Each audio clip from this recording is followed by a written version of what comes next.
नमस्कार बंधुरा स्वागतार दुनियाते सबाइके वेलकाम जानाई।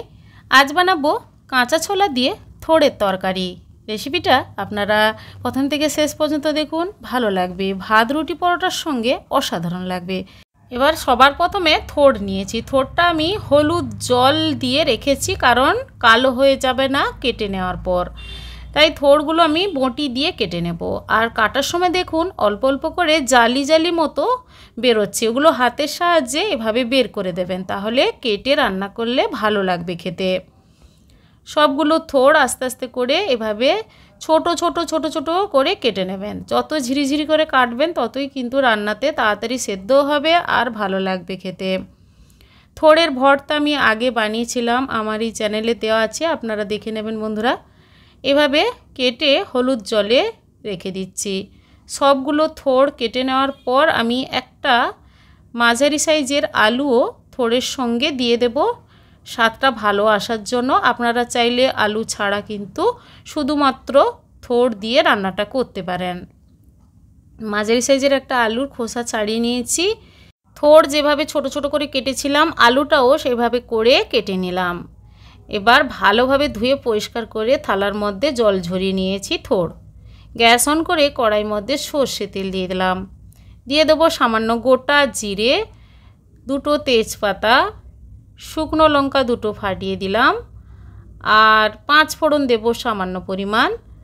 তেলের মধ্যে এই মশলাগুলো দিয়ে নাড়াচাড়া করে তারপর দিয়ে দেবো চেরা কাঁচা লঙ্কা 2 থেকে 3টে, আর দিয়ে দেবো কোচানো পেঁয়াজ। পেঁয়াজটা প্রথমে লাল করে ভেজে নেব, তারপর দিয়ে দেব গ্রেট করে নেওয়া আদা। অল্প আদা দেব। আদার গন্ধ যতক্ষণ না যাচ্ছে নাড়াচাড়া করে নিতে হবে পেঁয়াজের সঙ্গে। তারপর আমি দিয়ে দেব জিরে গুঁড়ো 1/2 টেবিল স্পুন, ধনে গুঁড়ো 1/2 টেবিল স্পুন, কাশ্মীরি লঙ্কার গুঁড়ো 1/2 টেবিল স্পুন দিলাম, আর একটা মাঝারি সাইজের টমেটো ছোট ছোট করে কেটে দিয়ে দিলাম। সমস্ত মশলাগুলো ভালোভাবে কষিয়ে নেব। গ্যাসের ফ্লেমটা লো রেখেছি। এরপর দিয়ে দেব কেটে রাখা থোড় আর আলু।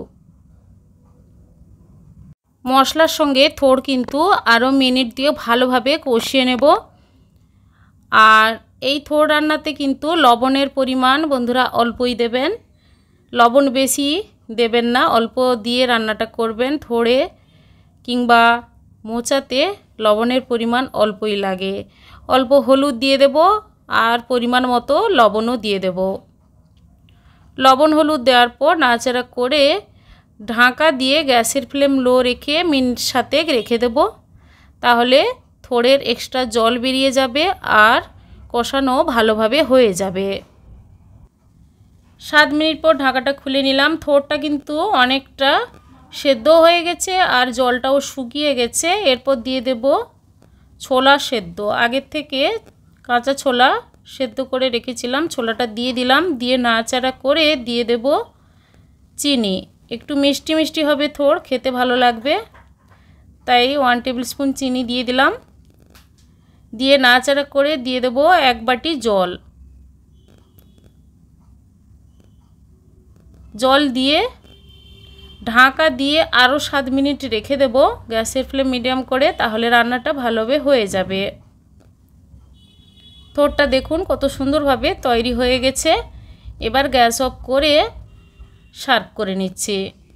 বন্ধুরা এইভাবে কাঁচা ছোলা দিয়ে থোড়ে রান্নাটি বানান, গরম ভাতের সঙ্গে তো ভালো লাগে, তাছাড়া রুটি পরোটার সঙ্গে অসাধারণ লাগবে। আজকের রেসিপি কেমন লেগেছে কমেন্ট করে জানাবেন, লাইক করবেন, আর আমার চ্যানেলটি বন্ধুরা সাবস্ক্রাইব করে নেবেন।